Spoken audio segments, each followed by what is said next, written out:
Dipersilakan dari Kementerian Koordinator Bidang Pembangunan Manusia dan Kebudayaan untuk menyampaikan keterangannya terlebih dahulu. Bisa di mimbar, Bapak?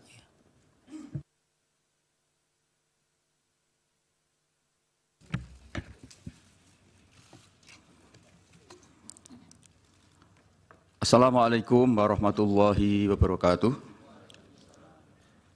Salam sejahtera untuk kita semua. Om Swastiastu, Namo Buddhaya, salam kebajikan.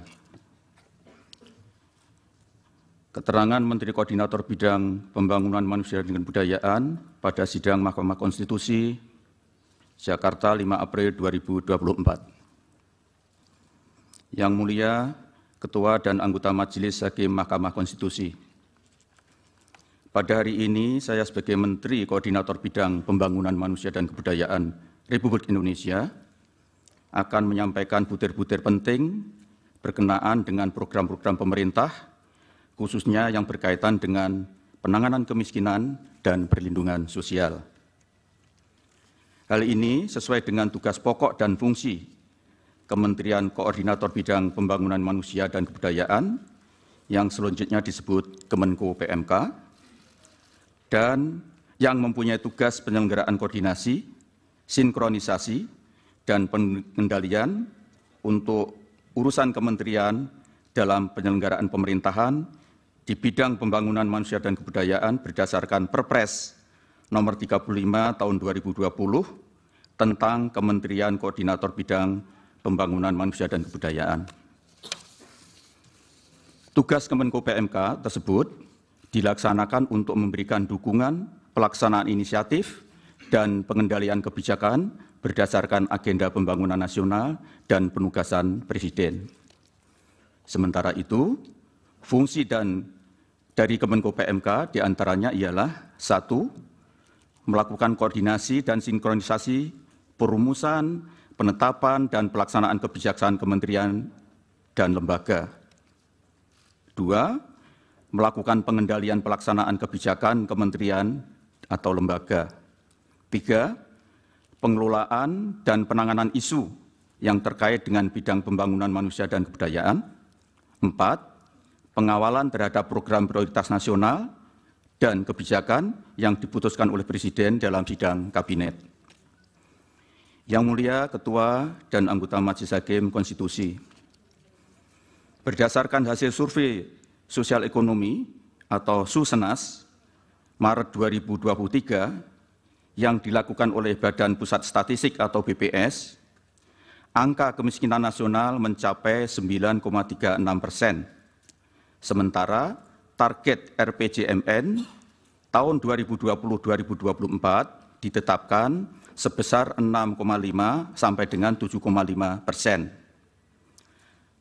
Agar target dapat terpenuhi, diperlukan pendekatan kebijakan khusus melalui berbagai program di kementerian dan lembaga dan pemerintah daerah. Sementara itu, untuk kemiskinan ekstrim, kita harus terus mengupayakan agar target 0% berdasarkan Inpres nomor 4 tahun 2022 dapat terwujud pada tahun 2024 dan mudah-mudahan target tersebut dapat tercapai, mengingat program penghapusan kemiskinan ekstrim sudah mencapai angka 1,12% pada Maret 2023. Perlu kami sampaikan yang mulia, pada Maret 2022, kemiskinan ekstrim masih berada pada angka 2,04%, berarti capaian dalam 1 tahun terakhir sebesar 0,92%. Ketua dan anggota Majelis Hakim Konstitusi yang kami muliakan, perhitungan angka kemiskinan di Indonesia adalah menggunakan pendekatan pengeluaran. Dengan pendekatan tersebut, menghasilkan garis kemiskinan secara nasional sekitar 554.458 per kapita per bulan, dengan komposisi garis kemiskinan makanan sebesar 408.522 atau 74,21% dan garis kemiskinan bukan makanan sebesar 141.936 atau 25,79%. Maka dengan demikian dapat kami simpulkan bahwa faktor pembentukan kemiskinan, kami ulangi, faktor pembentuk kemiskinan di Indonesia 3/4-nya adalah komoditas pangan. Selain itu, BPS menyebutkan bahwa rata-rata rumah tangga miskin di Indonesia memiliki 4,71 orang anggota rumah tangga. Dengan demikian, besarnya garis kemiskinan per rumah tangga secara rata-rata adalah sebesar 2.592.657 per rumah tangga miskin per bulan. Oleh karena itu, untuk menjaga daya beli kelompok masyarakat miskin, terutama komoditas pangan menjadi sangat penting. Begitu juga dengan memberikan bantuan bahan pangan langsung melalui program-program bantuan sosial dan bantuan pangan cadangan pangan pemerintah atau CPP. Yang Mulia Ketua dan Majelis Hakim Konstitusi, sesuai dengan Inpres nomor 4 tahun 2022 tentang percepatan penghapusan kemiskinan ekstrim, pada diktum ketiga angka 1 huruf B, menugaskan Menko PMK untuk menetapkan kebijakan sumber dan jenis data yang digunakan dalam implementasi program percepatan penghapusan kemiskinan ekstrim. Dan angka 1 huruf C, mengkoordinasikan penyiapan data penerima dengan nama dan alamat atau by name by address sasaran penghapusan kemiskinan ekstrim bersama Kementerian Sosial, Kementerian Dalam Negeri, Kementerian Desa, Pembangunan Daerah Tertinggal dan Transmigrasi, Badan Kependudukan dan Keluarga Berencana Nasional, Kementerian Perencanaan Pembangunan Nasional atau Badan Perencanaan Pembangunan Nasional, dan Badan Pusat Statistik. Adapun upaya menurunkan kemiskinan menjadi 7,5% dan penghapusan kemiskinan ekstrim menjadi 0% pada tahun 2024 dilakukan melalui 3 strategi, yaitu mengurangi beban pengeluaran keluarga miskin, meningkatkan pendapatan keluarga miskin, dan mengurangi jumlah kantong-kantong kemiskinan. Ketiga strategi tersebut harus dilakukan secara bersama-sama, serempak, saling melengkapi dan berkelanjutan, dan berkesinambungan, baik oleh pihak pemerintah pusat, pemerintah daerah maupun non-pemerintah, yaitu akademisi, swasta, masyarakat, dan lain-lainnya. Yang Mulia Ketua dan Anggota Majelis Hakim Konstitusi, salah satu upaya yang dilakukan oleh pemerintah untuk memastikan target tersebut terpenuhi adalah melalui program perlindungan sosial. Program ini merupakan pengejawantahan amanat konstitusi dan peraturan perundang-undangan yang memberikan mandat kepada negara untuk melindungi fakir miskin dan kelompok rentan. Hal ini sesuai dengan Undang-Undang Dasar Negara Republik Indonesia Pasal 34 ayat 1 yang berbunyi fakir miskin dan anak-anak yang terlantar dipelihara oleh negara. Ayat 2, negara mengembangkan sistem jaminan sosial bagi seluruh rakyat dan memberdayakan masyarakat yang lemah dan tidak mampu sesuai dengan martabat kemanusiaan. Program perlindungan sosial yang antara lain dimaksudkan untuk mengurangi beban pengeluaran, peningkatan pendapatan, dan penghapusan kantong-kantong kemiskinan telah mendapatkan persetujuan DPR RI dengan alokasi anggaran perlindungan sosial tahun 2024 sebesar 496,8 triliun yang tersebar di berbagai program dan pelaksanaannya oleh kementerian lembaga sesuai dengan fungsi dan tugas masing-masing. Adapun komposisi anggaran perlindungan sosial terdiri dari berbagai macam subsidi, bantuan sosial, dan jaminan sosial. 1. Subsidi, antara lain subsidi energi, yaitu BBM listrik dan LPG, subsidi pupuk, subsidi bunga kur, dan lain-lain. Yang 2, bantuan sosial, antara lain berupa program Keluarga Harapan atau PKH, program sembako atau BPNT, asistensi rehabilitasi sosial atau atensi, Kartu Indonesia Pintar, dan Kartu Indonesia Pintar Kuliah. Yang ketiga, jaminan sosial, yaitu berupa bantuan iuran bagi peserta BPJS Kesehatan, yaitu penerima bantuan iuran PBI yang jumlahnya sekitar 98 juta jiwa. Program perlindungan sosial sebagaimana tersebut di atas dalam kaitannya dengan masalah kemiskinan dan kemiskinan ekstrem adalah dimaksudkan untuk mencegah terjadinya kenaikan angka kemiskinan sekaligus untuk mencapai target penurunan angka kemiskinan yaitu 7,5% serta penghapusan kemiskinan ekstrem 0% pada tahun 2024. Yang mulia Ketua dan anggota Majelis Hakim Konstitusi, terkait dengan program bantuan pangan beras cadangan pangan pemerintah atau CPP yang diberikan kepada masyarakat pada bulan Januari hingga Juni 2024 adalah merupakan program perpanjangan dari tahun 2023.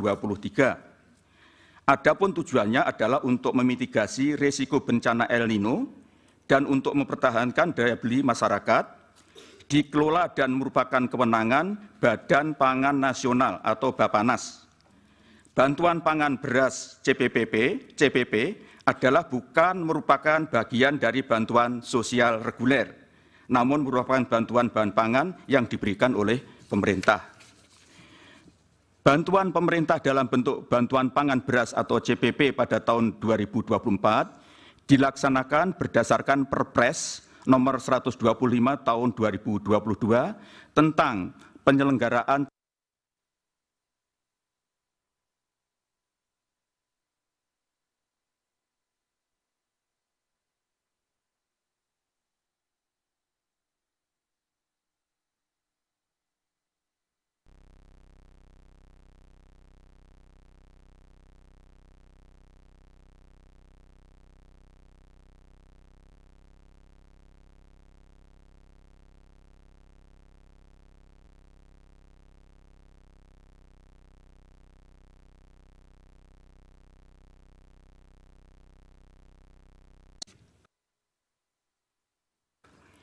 data P3KE adalah merupakan hasil triangulasi data existing dari data DTKS Kemensos, pemutakhiran data kependudukan tahun 2023 atau PK23 PKKBN, data kependudukan dan catatan sipil atau Dukcapil Kemendagri, serta data penerima program Bansos dari Online Monitoring System Perbendaraan dan Anggaran Negara atau OMSPAN Kementerian Keuangan. P3KE adalah basis data yang berisi informasi yang memiliki peringkat kesejahteraan lebih dari 80% keluarga atau penduduk di Indonesia. Data P3KE juga telah digunakan oleh 25 kementerian dan lembaga dan seluruh pemerintah daerah untuk berbagai program percepatan penghapusan kemiskinan ekstrem sesuai dengan Inpres nomor 4 tahun 2022 sebagaimana yang telah kami sebutkan di atas. Bantuan sosial dan bantuan pemerintah lainnya, antara lain bantuan pangan beras CPP, bantuan pangan stunting, adalah merupakan program pemerintah yang tidak dikhususkan pada satu kementerian tertentu dan memerlukan koordinasi lintas sektoral. Yang mulia Ketua dan anggota Majelis Hakim Konstitusi, selanjutnya mengenai keterlibatan kami dalam penyaluran bantuan sosial maupun penyaluran bantuan pangan beras CPP adalah sesuai dengan tugas Kemenko PMK yang diatur dalam Perpres nomor 35 tahun 2020, yaitu melakukan koordinasi, sinkronisasi, dan pengendalian penyelenggaraan pemerintahan di bidang pembangunan manusia dan kebudayaan, di mana bantuan sosial adalah merupakan bagian yang tak terpisahkan dari tugas pokok dan fungsi Kemenko PMK sesuai dengan Permenko PMK nomor 4 tahun 2020 tentang organisasi dan tata kerja Kemenko PMK. Pelaksanaan tugas tersebut dimaksudkan untuk memberikan dukungan pelaksanaan inisiatif dan pengendalian kebijakan berdasarkan agenda pembangunan nasional dan penugasan Presiden. Untuk keperluan tersebut di atas, kami melakukan berbagai kunjungan kerja guna memastikan bahwa pelaksanaan penyaluran bantuan sosial reguler maupun bantuan pangan beras CPP berlangsung sebagaimana yang diharapkan. Adapun pemilihan wilayah kunjungan kerja ditentukan melalui beberapa pertimbangan, di antaranya keadaan tingkat kemiskinan ekstrem, tingkat prevalensi dan angka stunting, faktor geografi dan demografi masyarakat, serta kondisi pelaksanaan bantuan sosial maupun bantuan pemerintah lainnya di lokasi tersebut, termasuk bagaimana inisiatif pemerintah daerah dalam melaksanakan strategi penanganan kemiskinan, serta masalah pembangunan manusia dan kebudayaan pada umumnya. Khusus dalam kaitannya dengan pemantauan bantuan pangan beras CPP, dilakukan untuk memastikan ketersediaan bahan pangan tersebut di gudang Bulog dan memastikan bantuan,